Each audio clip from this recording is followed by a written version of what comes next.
السلام علیکم ورحمۃ اللہ وبرکاتہ۔ الحمد للہ نحمده ونستعینه ونستغفره ونؤمن به ونتوکل علیہ ونعوذ باللہ من شرور انفسنا ومن سیئات اعمالنا من يهده الله فلا مضل له ومن يضلله فلا هادي له ونشهد أن لا إله إلا الله وحده لا شريك له ونشهد أن محمدا عبده ورسوله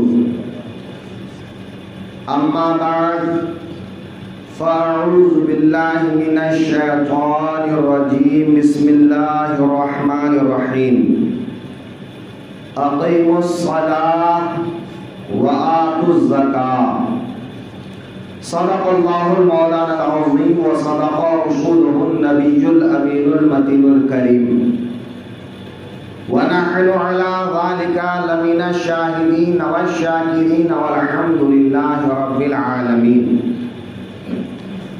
قرآن مقدس کی آیت کریمہ کے جس حصے کو میں نے تلاوت کیا ہے اس کی روشنی میں کچھ دیر گفتگو کرنے سے قبل اپنے آقا اور مولا کی بارگاہ میں انتہائی عقیدت و محبت کے ساتھ درود پاک کا نذرانہ پیش کریں۔ اللہم صلی علی سیدنا مولانا محمد بارک وسلم صلاۃ و سلاما علیک یا رسول اللہ صلی اللہ تعالی علیہ وآلہ وسلم۔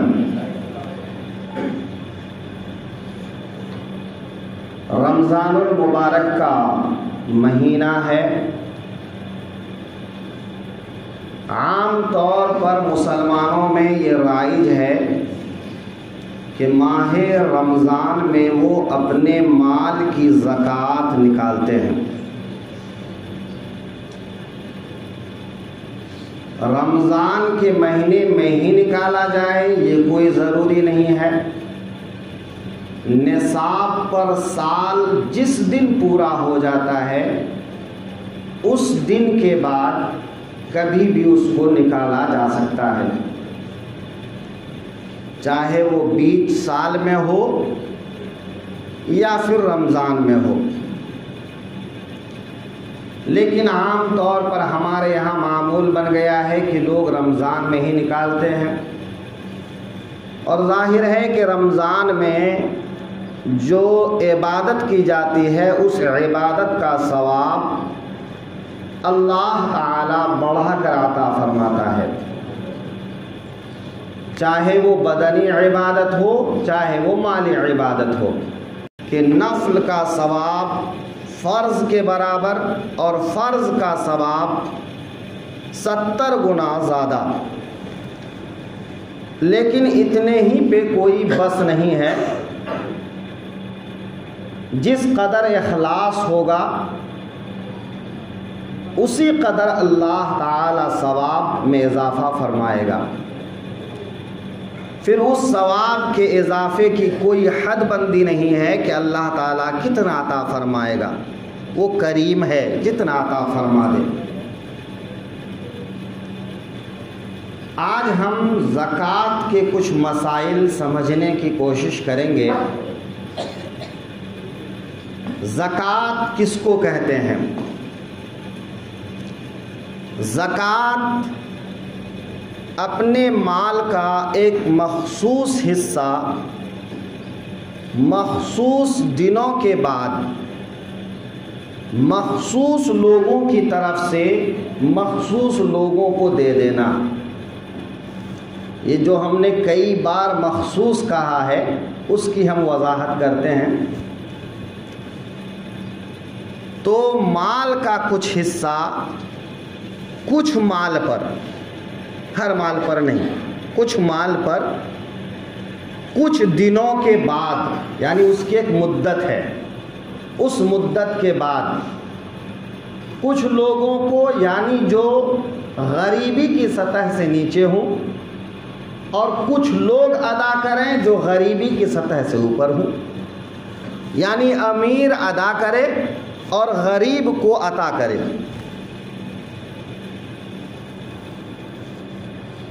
اس مال کی مقدار کیا ہے اور کن لوگوں پر زکوٰۃ واجب ہوتی ہے، فرض ہوتی ہے؟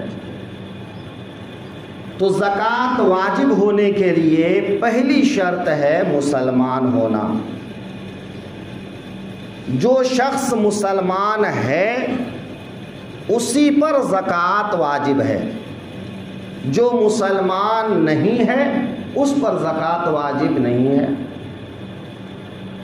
مثال کہ ایک آدمی کروڑ پتی ہے لیکن وہ آج ہی مسلمان ہوا، تو اس سے یہ نہیں کہا جائے گا کہ تم پچھلے سالوں کی زکوٰۃ ادا کرو۔ اب اس کی زکوٰۃ کے لیے آج سے سال کی ابتدا ہوگی۔ اب آج سے آئندہ جب اس کا سال پورا ہوگا اس دن کہا جائے گا کہ اب اپنے مال کی زکوٰۃ ادا کرو۔ تو زکوٰۃ مسلمان پر ہے، مسلمان چاہے وہ مرد ہو چاہے وہ عورت ہو،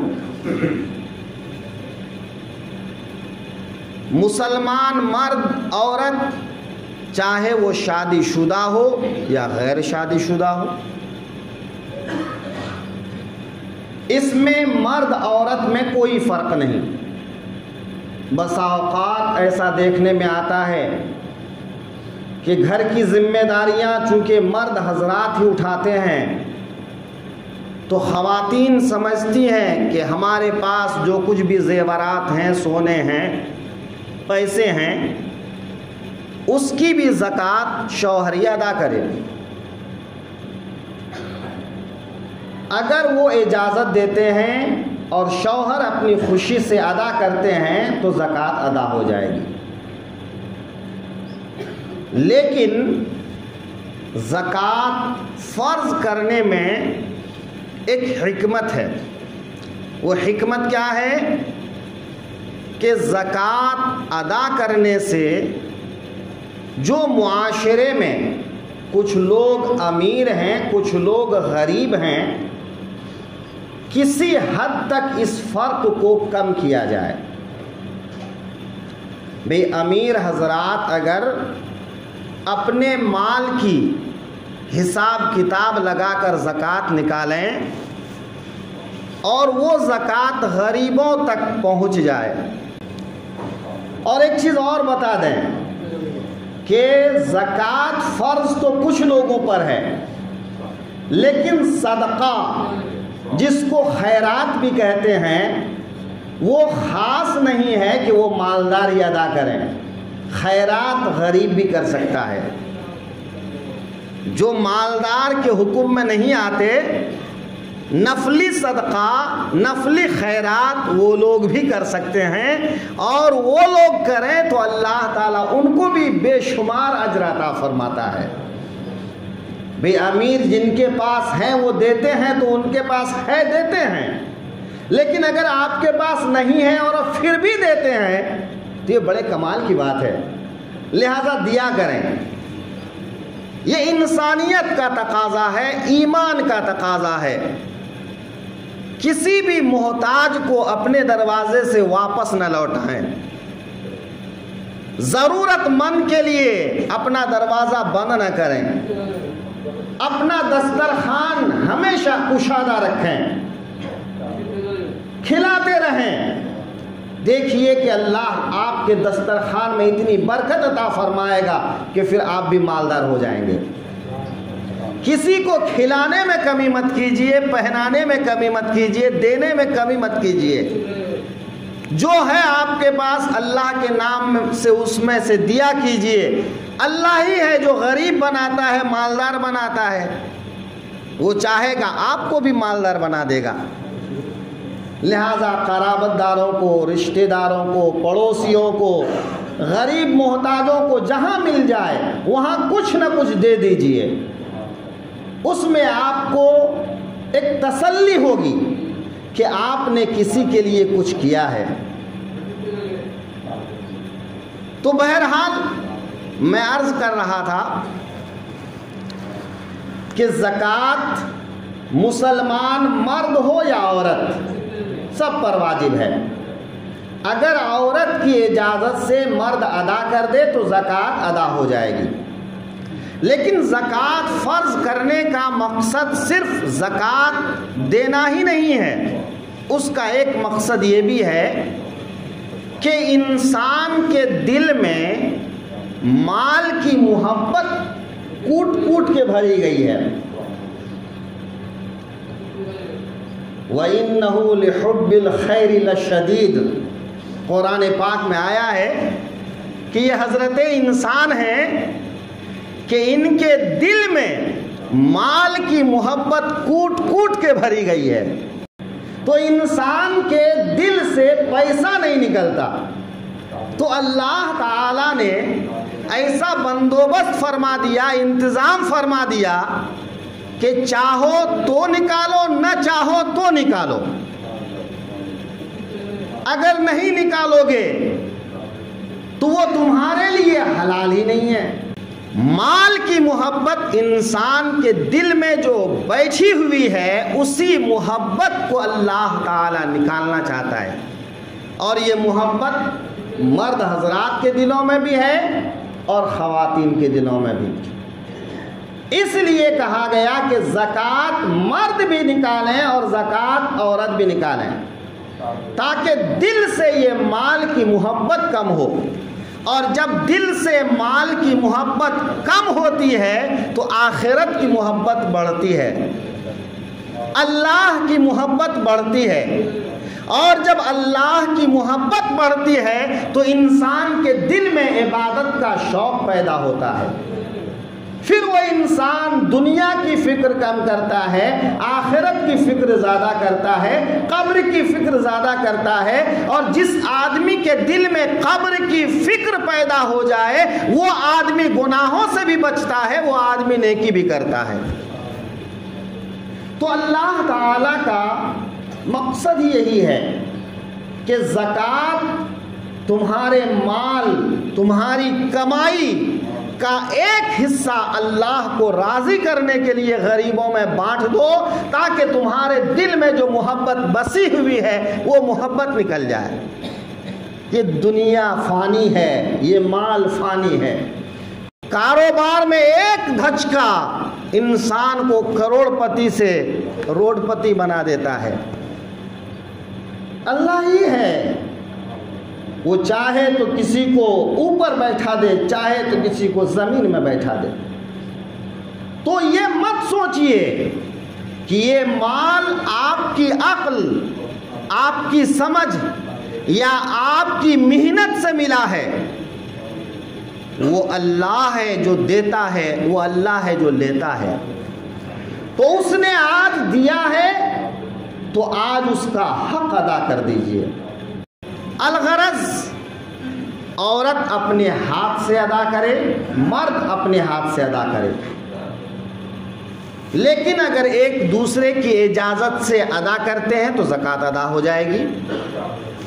تو بہرحال مسلمان ہونا، چاہے مرد ہو چاہے عورت، شادی شدہ ہو یا غیر شادی شدہ۔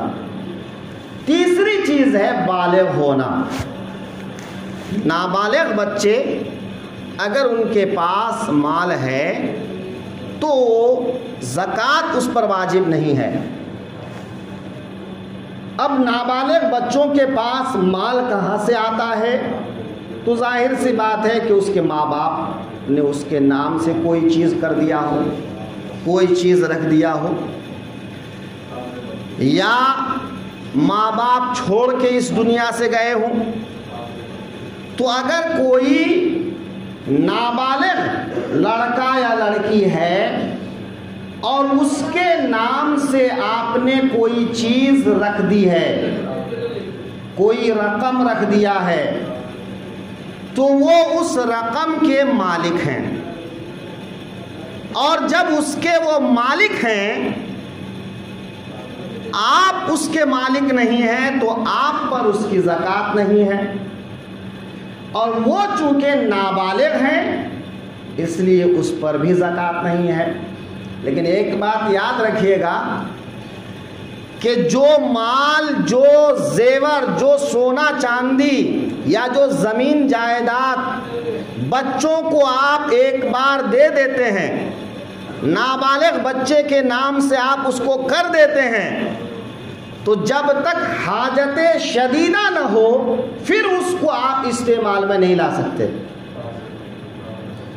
یہ نہیں کہ آج بچے کے نام دے دیا اور کل اٹھا کے ہم خرچہ کر دیے، یہ جائز نہیں ہے۔ چونکہ اس کی طرف سے دینے کے لیے اس کا بالغ ہونا ضروری ہے، اور نابالغ کا ہبہ جائز ہی نہیں ہے۔ لہذا آپ کبھی بھی اس کو خرچہ کر دیں، یہ پھر جائز نہیں ہے۔ تو جو آپ دے دیے سو دے دیے۔ اب بالغ ہونے تک وہ اس کا مالک ہے، اب بالغ ہوگا تو اس میں وہ تصرف کرے گا، چاہے وہ بیچے، چاہے وہ رکھے، چاہے وہ کسی کو ہبہ کر دے۔ تو بہرحال نابالغ پر زکوٰۃ نہیں ہے۔ زکوٰۃ دینے کے لیے بالغ ہونا ضروری ہے۔ تو مسلمان ہونا، عاقل ہونا، بالغ ہونا، یہ شرائط ہیں زکوٰۃ واجب ہونے کے۔ جو ان شرائط میں نہیں ہوتے ان پر زکوٰۃ واجب نہیں ہوتی۔ ایک آدمی اگر دیوانہ ہے، پاگل ہے، اس کے پاس ڈھیر سارا مال ہے، لیکن وہ زکوٰۃ دینے کے لیے اہل نہیں ہے، کیونکہ زکوٰۃ دینے کے لیے عقل والا ہونا چاہیے، اور اس سے عقل ہی چھین لی گئی ہے، لہٰذا اس پر زکوٰۃ واجب نہیں ہے، وہ مرفوع القلم ہے۔ ایسا آدمی کیا کھاتا ہے، کیا پہنتا ہے، اس کا ٹھکانہ نہیں ہے، تو مال کی زکوٰۃ کیا دے گا؟ تو شریعت کے اس میں نظر میں مسلمان عاقل بالغ ہونا ضروری ہے۔ اب زکوٰۃ جس مال پر واجب ہوتی ہے وہ مال کون کون سے ہیں؟ وہ مال ہیں سونا چاندی، جس کو ثمن خلقی کہتے ہیں۔ دوسری چیز تجارت کا سامان، چاہے وہ کسی بھی قسم کا سامان ہو، اگر وہ سامان تجارت کا ہے تو اس پر زکوٰۃ واجب ہے۔ تیسری چیز چرنے والے جانور، چرائی کے جانور، لیکن آج کل یہ چیز ختم ہو گئی۔ ایسے جانور جو سال کا اکثر حصہ کھلا گھاس کھاتا ہو، جنگلوں میں گھاس کھاتا ہو، اس کو آزاد چھوڑ دیا جاتا ہو اور دن بھر جنگلوں میں چرے اور رات کو باڑے میں لا کے بند کر دے۔ اب ایسا جانور آج کل بہت کم لوگ پالتے ہیں۔ اور پھر چرائی کے جانور پر زکوٰۃ واجب ہونے کے لیے ایک تعداد فکس ہے۔ تو اولاً تو چرائی کا طریقہ نہیں رہا، اور دوسرا اس کی تعداد نہیں رہی۔ مثلاً ایک آدمی کے پاس 40 بکریاں ہوں اور وہ بکریاں سال کے اکثر حصے میں چراگاہوں میں چرتی ہوں، جنگلوں میں چرتی ہوں، تو ان 40 بکریوں میں سال پورا ہونے کے بعد ایک بکری اس کو زکوٰۃ کے طور پر ادا کرنا ہوگا۔ تو عام طور پر فارم کے علاوہ آج کل 40 بکریاں شاید کسی کے پاس نہیں رہتی۔ کچھ راجستھان کے علاقے کے کسان حضرات ہوں گے جن کے پاس شاید ہوں، وہ کم ہی پالتے ہیں، اور جو ایک دو پالتے بھی ہیں تو اس کو چارہ خرید کر لا کر پالتے ہیں، یا تبیلے میں یا پھر فارم میں۔ آج کل بہت سے حضرات بکروں کے فارم بنا کے رکھے ہیں اور فارم میں خریدا ہوا چارہ لا کر کھلاتے ہیں اور اس کو پھر قربانی کے موقع پر بیچتے ہیں۔ تو یہ اب اس زمرے میں آتا نہیں ہے۔ تو چرائی کا جانور